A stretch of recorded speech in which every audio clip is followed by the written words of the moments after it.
हम बात करेंगे टेस्टिस की इंटरनल स्ट्रक्चर की। ठीक है, देखो ये रहा अपना डायग्राम। सबसे पहले हम बात करते हैं कि जो टेस्टिस होता है ना, इस टेस्टिस पर 3 आवरण पाए जाते हैं। कितने आवरण पाए जाते हैं? 3। देखो सबसे पहला ये ब्लू कलर का दिखाई दे रहा होगा आप लोगों को, ये है, और ये पहला आवरण है। और ये पहला आवरण क्या होता है? ट्यूनिका वेजिनलिस बोलते हैं। क्या बोलते हैं इसको? ट्यूनिका वेजिनलिस सबसे बाह्य आवरण होता है। और मैं बता देता हूं, ये एब्डोमिनल कैविटी की पेरिटोनियम या उदर गुहा के उदरावरण द्वारा निर्मित पतला आवरण होता है, सबसे बाह्य आवरण होता है और 2 भागों में बटा होता है। देखो एक भाग इसका ये है, तो दूसरा भाग इसका ये है।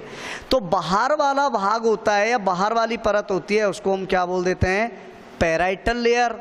और जो अंदर वाला भाग है उसको हम क्या बोल देते हैं? Visceral layer. ठीक है, इसका मतलब ट्यूनिका वेजिनस 2 परतों में बटा हुआ होता है, पैराइटल एंड विसरल। दूसरी बात देखो, ये लगभग टेस्टिस को कवर्ड किए हुए रहता है, लेकिन अपन देख रहे हैं कि इसका डोर्सल यानी टेस्टिस के डोर्सल सरफेस पर, पृष्ठीय भाग पर, ये कुछ स्थान पर एब्सेंट होता है। रीजन, क्योंकि यहाँ से कुछ संरचनाएं टेस्टिस से बाहर जाती हैं तो कुछ संरचनाएं टेस्टिस में अंदर आती हैं, इसलिए पृष्ठीय भाग पर ये ट्यूनिका वेजिनलिस क्या होगा? एब्सेंट होगा। पहली बात। ठीक है, सेकंड देखो, सेकंड और मध्य जो स्तर होता है वो है ट्यूनिका एल्ब्यूजिनिया। और ट्यूनिका एल्ब्यूजिनिया देखो, इसको हम बोलते हैं यौनिक स्तर, जो किसके द्वारा बना होता है? उदर गुहा के उदरावरण द्वारा। इसको बोलते हैं श्वेत कंचुक स्तर, जो किसके द्वारा बना हुआ होता है? व्हाइट फाइब्रस कनेक्टिव टिश्यू, या हम कह सकते हैं श्वेत तंतुमय ऊतकों द्वारा निर्मित होता है ट्यूनिका एल्ब्यूजिनिया। समझ गए ना? ये देखो ट्यूनिका एल्ब्यूजिनिया की विशेषता। अब देखो ये दिखाई दे रहा है ब्लैक, इसी को हम क्या बोलते हैं? ट्यूनिका एल्ब्यूजिनिया कहते हैं। और ट्यूनिका एल्ब्यूजिनिया, ध्यान रखना, पूरे टेस्टिस और ट्यूनिका एल्ब्यूजिनिया से एक विशेष क्या होता है साहब? संरचना, या हम कह सकते हैं एक रज्जुनुमा संरचना इस तरह से निकलती है। और ये जो संरचना निकलती है ना, ये टेस्टिस को कितने भागों में बांट देती है? 2 भागों में बांट दी है टेस्टिस को। कैसे? और इसको हम पहली बात तो कहते क्या है? देखो, इस संरचना को हम बोल देते हैं मीडियास्टेनम टेस्टिस। ठीक है, मीडियास्टेनम टेस्टिस बोल देते हैं। ठीक, और ये क्या करेगा? टेस्टिस को 2 भागों में बांटा। इधर वाली भाग इसको हम बोलते हैं वेंट्रल चेंबर या अधर कोष्ठ, और टेस्टिस का ये पीछे वाला भाग छोटा होता है, इसको हम बोल देते हैं क्या? डोर्सल चेंबर या पृष्ठीय कोष्ठ। तो याद रखना, वेंट्रल जो कोष्ठ होता है या अधर कक्ष होता है वो बड़ा होता है, पृष्ठीय कक्ष होता है वो छोटा होता है। इसको बांटने का काम किसने किया? मीडियास्टेनम टेस्टिस ने किया। ठीक है ना? अच्छा, अब सुनिए आगे की बात कर लेते हैं। और इसका जो तीसरा जो आवरण होता है वो होता है ट्यूनिका वेस्कुलोसा। सबसे अंदर एकदम पतला होता है और इसमें रुधिर केशिकाओं का जाल। देखो ये तो हो गया तुम्हारा क्या? ट्यूनिका वेजिनलिस। और ये बिल्कुल अंदर की तरफ दिख रहा है ना, red red dot dot dot मैंने बना रखा है, ये है ट्यूनिका वेस्कुलोसा। कनेक्टिव टिश्यू द्वारा निर्मित होता है। दूसरा, इसमें क्या होगा साहब कि रक्त केशिकाओं का, ब्लड कैपिलरीज का जाल फैला रहता है। तो अपन बोल सकते हैं एक तरह से ब्लड सप्लाई का काम इसके द्वारा किया जाता है। ठीक है ना? अब देखो एक चीज़ याद रखते हैं कि ट्यूनिका एल्ब्यूजिनिया विशेष भूमिका निभाती है टेस्टिस की स्ट्रक्चर में। कैसे? क्या ये जो ट्यूनिका एल्ब्यूजिनिया, ये जगह जगह देखो इस तरह से, यहाँ से यहाँ दशा, फिर इस तरह से दशा, यानी टेस्टिस के ऊतकों में अंदर की तरफ धंसता है। कौन सा? Tunica albuginea. और अंदर की तरफ ये धंसता है तो ऐसी सिचुएशन में जो टेस्टिस है ना, वो टेस्टिस क्या होता है? टेस्टिस छोटे छोटे पिंडकों में डिवाइड हो जाता है भाई। ठीक है ना? और टेस्टिस जिन छोटे छोटे पिंडकों में डिवाइड होता है, इन पिंडकों को हम क्या बोल देते हैं? टेस्टिक्यूलर लोब्यूल्स कहते हैं, ठीक है ना। दूसरी बात, टेस्टिकुलर लोब्यूल्स कहते हैं। उसके बाद इन टेस्टिकुलर लोब्यूल्स की संख्या हम वैसे बोलते हैं सब 200 से 300 के समथिंग होता है, लेकिन याद रखना एनसीईआरटी बुक में क्लियर दे रखा है कि प्रत्येक टेस्टिस में इनकी संख्या कितनी होती है, 250 होती है, लगभग कितनी होती है, 250 के समथिंग होती है, ठीक है ना। अच्छा, एक चीज़ और याद रखना कि अपन देखो ये जगह जगह इस तरह से दस्ता है ना, तो ये जो स्ट्रक्चर बनती हैं इनको हम क्या बोल देते हैं, सेप्चुला टेस्टिस कह देते हैं, समझ गए ना।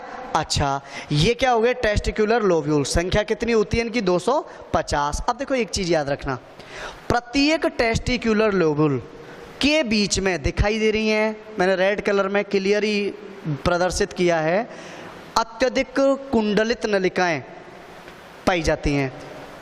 इन कुंडलित, देखो ये रही दिखाई दे रही हैं, इन कुंडलित नलिका को हम पता है क्या बोलते हैं, इनको बोलते हैं हम सब सेमनीफेरस ट्यूब्यूल्स कहते हैं।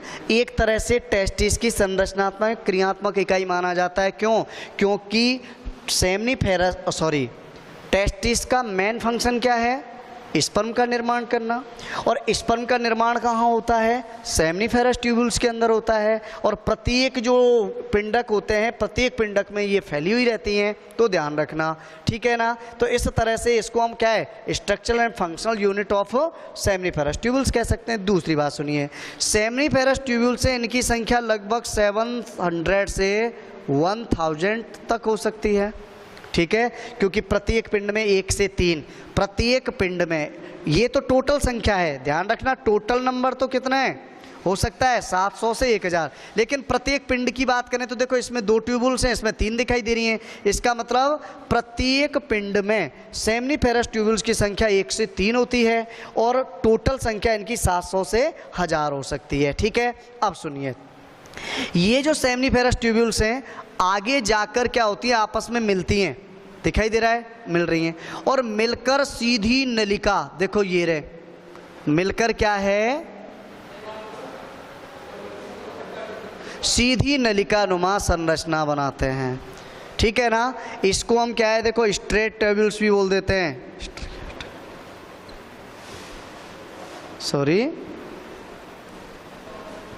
इनसे हम क्या बोल देते हैं, स्ट्रेट ट्यूब्यूल्स भी कह देते हैं, ये चीज़ ध्यान रखना, ठीक है ना।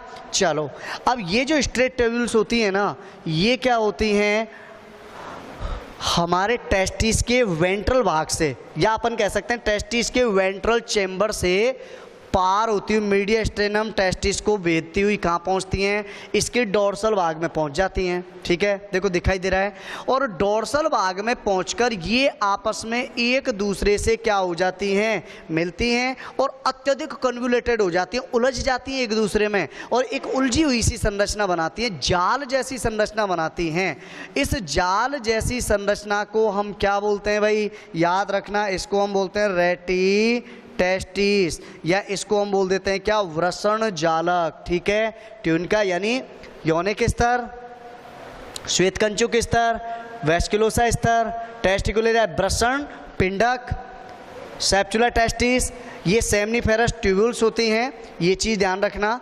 अच्छा, ये स्ट्रेट या सीधी नलिकाएं होती हैं, ये इसमें आके खुली रेटी टेस्टिस में खुलती हैं, समझ गए। अब सुनो, रेटी टेस्टिस से देखो एक चीज़ और याद रखना, इसमें क्या है कि स्ट्रेट ट्यूब्यूल से लगभग 15-20 की संख्या में जाकर के इसमें यहाँ आती हैं, और यहाँ आकर जाल जैसी संरचना बना लेती हैं, जिसको हमने वृषण जालक नाम दिया था।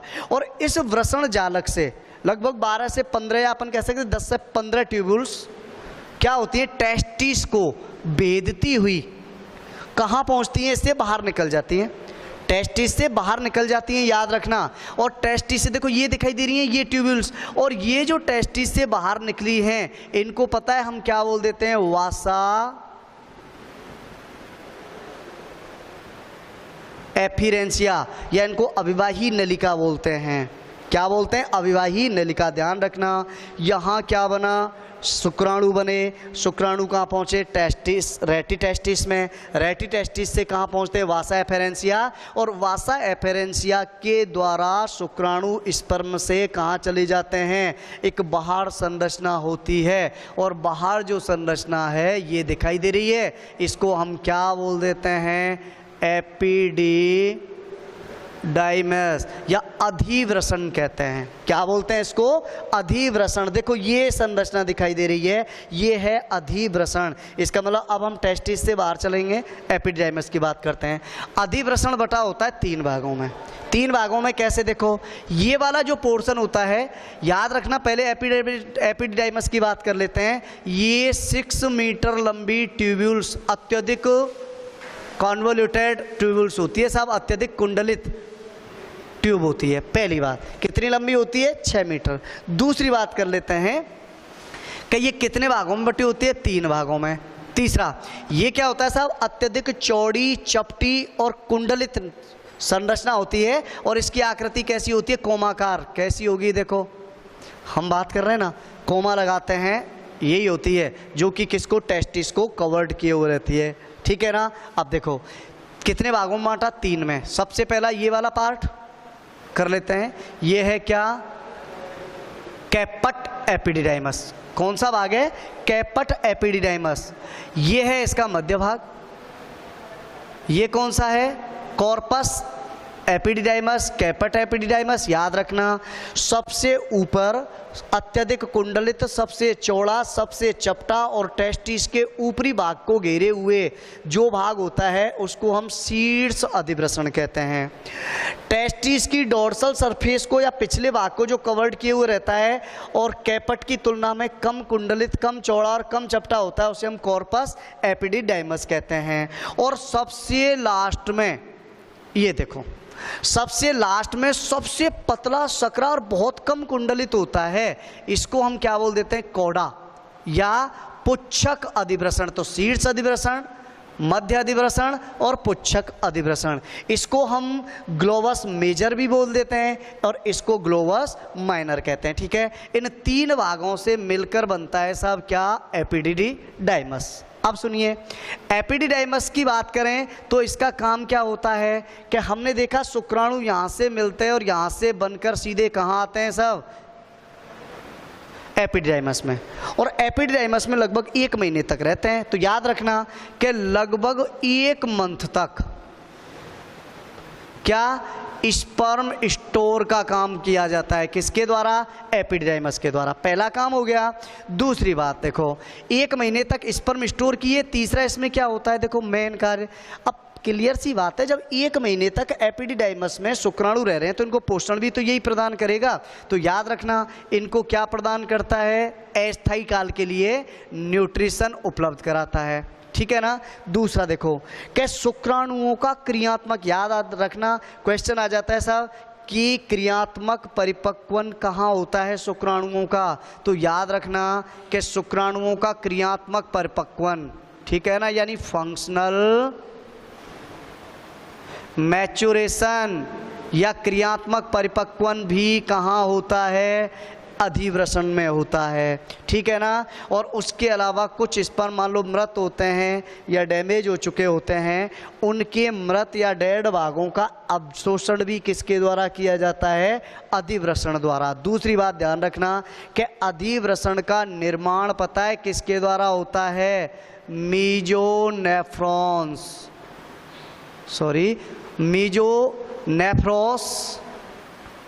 और मीजोनेफ्रॉस के द्वारा एक वोल्फियन डक्ट बनती है। कौन सी, वोल्फियन डक्ट। इस वोल्फियन डक्ट के द्वारा किसका निर्माण होता है, एपिडिडाइमस। याद रखना, एपिडिडाइमस और क्या,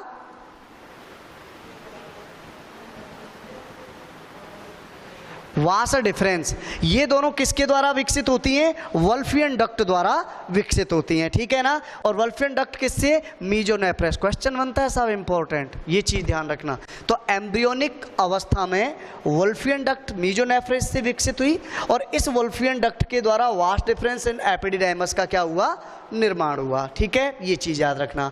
एपिडिडाइमस की जो भित्ति होती है, बाह्य भित्ति होती है इसकी, क्या वर्तुल पेशियों द्वारा निर्मित होती है, और आंतरिक भित्ति होती है वो कैसी होती है, एपिथेलियल टाइप की होती है। ठीक है, तो इनर एपिथेलियल और सर्कुलर मसल द्वारा निर्मित होती है एपिडाइमस की भित्ति। अब देखो लास्ट पार्ट, वास डिफरेंस, यानी अधिवृषण आगे बिल्कुल कम कुंडलित होता हुआ एक सीधी नलिका में जाके खुलता है। ये रही सीधी नलिका, और इस सीधी नलिका को हम क्या बोलते हैं साहब, शुक्रवाहिनी कह देते हैं। क्या बोल देते हैं इसको, शुक्रवाहिनी कहते हैं। ठीक है, अब सुनिए, वासा डिफरेंस ये लगभग कितनी 45 सेंटीमीटर लंबी नलिका होती है, पहली बात। दूसरी बात क्या होती है साहब, इसकी जो वॉल होती है, भित्ति होती है, तो ध्यान रखना इसकी भित्ति की 2 लेयर होती हैं, एक्सटर्नल और एक होती है क्या, इंटरनल। एक्सटर्नल है वो तो किसके द्वारा बनी हुई है, सर्कुलर मसल्स। ठीक है, और इनर भित्ति है वो क्या है साहब, किसके द्वारा बनी हुई है, इंटरनल एपिथेलियम द्वारा निर्मित होती है। ठीक है, और इंटरनल एपिथेलियम ये वॉल थोड़ी मोटी होती है, और इसमें जो सर्कुलर मसल्स होती हैं इनमें कॉन्ट्रैक्शन होते हैं, और कॉन्ट्रैक्शन होते हैं तो देखो एक चीज़ याद रखना, अपन अलग से कर लेते हैं बात, कि माना ये हमारी क्या है, वासा डिफरेंस है, ये इसकी क्या है, भित्ति है, वॉल है, और इसमें इन मसल्स के कॉन्ट्रैक्शन द्वारा क्या होता है, पेरास्टाल्टिक मूवमेंट्स, क्रमाकुंचन गति। देखो इस तरह से, इस तरह से। अब तुम्हें पता है इसका क्या इंपॉर्टेंस क्या होता है। हम देखते हैं नाव चल रही होती है पानी में, पानी स्थिर होता है तो नाव की स्पीड कम, लेकिन पानी अगर इस तरह से लहर लेने लगता है तो नाव ऑटोमेटिकली क्या होती है, उन लहरों के साथ आगे जाती है। ठीक है ना, तो सुनिए कि वासा डिफरेंस का काम क्या होता है, कि शुक्राणु अधिवृषण से कहाँ आ जाते हैं, वासा डिफरेंस में, यहाँ आते हैं साहब ये शुक्राणु। अब तुम्हें पता है कि ये जो शुक्राणु है ना, इन शुक्राणुओं को वासा डिफरेंस में किसी भी प्रकार का पोषण नहीं मिलता, और जब पोषण नहीं मिलता तो इनको जल्दी से जल्दी कहाँ पहुँचना होता है, जहाँ इनको खाना मिल सके, और खाना कहाँ मिलेगा, शुक्राशय में। तो इनको जल्दी से जल्दी कहाँ पहुँचना होगा, शुक्राशय तक पहुँचना होगा। ठीक है ना, अब इनकी स्पीड क्या होनी चाहिए, तेज होनी चाहिए। इस वजह से क्या होता है, यहाँ पेरास्टाल्टिक मूवमेंट्स होती हैं, तो इन पेरास्टाल्टिक या क्रमाकुंचन गतियों की वजह से क्या होता है कि स्पर्म की स्पीड है ना वो बढ़ जाती है, शुक्राणुओं की गति क्या होती है, बढ़ जाती है, और शुक्राणु कहाँ पहुँच जाते हैं, जल्दी से जल्दी शुक्राशय तक पहुँचते हैं। ठीक है ना, दूसरी बात देखो कि ये जो शुक्रवाहिनी है, ये शुक्रवाहिनी आगे जाके, देखो हमने बात की थी साहब, अपन ने बात की थी ना कि जैसे ये हमारा क्या था, मूत्राशय था, ये सिचुएशन थी। ठीक है, यहां से शुक्रवाहिनी निकलते हुए यहां आई, यही सिचुएशन थी, और ये लास्ट में आकर इस तरह से एक फूली हुई स्ट्रक्चर बनाती है। ठीक है ना, यानी ये लास्ट में आके इस तरह की फूली हुई स्ट्रक्चर बनाती है। भाई ध्यान रखना, इस फूली हुई स्ट्रक्चर को हम क्या बोल देते हैं, एम्प्यूला या तुम्बिका। क्या बोलते हैं, एम्प्यूला या तुम्बिका। यानी शुक्राणु यहाँ से बनते बनते बनते बनते और यहाँ से होते हुए देखो स्पर्म चल रहे हैं सब, कहाँ, यहाँ से देखो, और यहाँ से होते हुए ये स्पर्म सीधे कहाँ पहुँचते हैं, यहाँ पहुँचते हैं। ठीक है ना, इसको एम्प्यूला कहते हैं। इसका मतलब देखो शुक्रवाहिनी में अस्थायी रूप से कुछ समय के लिए स्टोर होते हैं एम्प्यूला में क्या, स्पर्म। दूसरी बात देखो कि स्पर्म इसमें इकट्ठे होते हैं और ये आगे जाकर एक पतली वाहिनी, ये रही पतली वाहिनी, ठीक है, और इस तरह से पतली वाहिनी द्वारा एक थैलेनुमा संरचना से जुड़ जाती है। ठीक है, ये जो पतली वाहिनी, अब याद रखना, ये क्या है, शुक्राशय, ये क्या है, सेमिनल वेसिकल है। अब देखो, और सेमिनल वेसिकल हो गया ये, और इस सेमिनल वेसिकल से निकलने वाली पतली और एक ये आपस में मिलकर, तुम्हें पता है देखो, यहाँ तो शुक्रवाहिनी से निकलने वाली पतली नलिका एक शुक्राशय से ये मिलती हैं और मिलकर क्या बनाती हैं, इजैकुलेटरी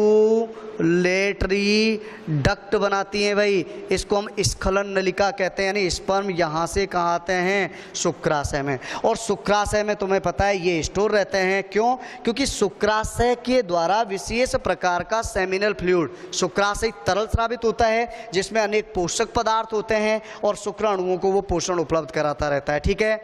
जब क्या होता है, एक्साइटेशन अवस्था होती है, तो एक्साइटेशन के टाइम पर तुम्हें पता ही है क्या होता है, सब विशेष कॉन्ट्रैक्शन, संकुचन पैदा होते हैं और उन संकुचन से एक विशेष प्रेशर के साथ क्या होता है, स्पर्म है वो शुक्राशय से इजैकुलेटरी डक्ट के माध्यम से कहाँ पहुँचते हैं, मूत्र मार्ग तक आ जाते हैं, ठीक है ना। तो इस तरह से हमने टेस्टिस के इंटरनल स्ट्रक्चर, एपिडिडाइमस और वासा डिफरेंस के बारे में बात कर ली है, ठीक है। बाकी नेक्स्ट टॉपिक के बारे में हम आगे बात करेंगे।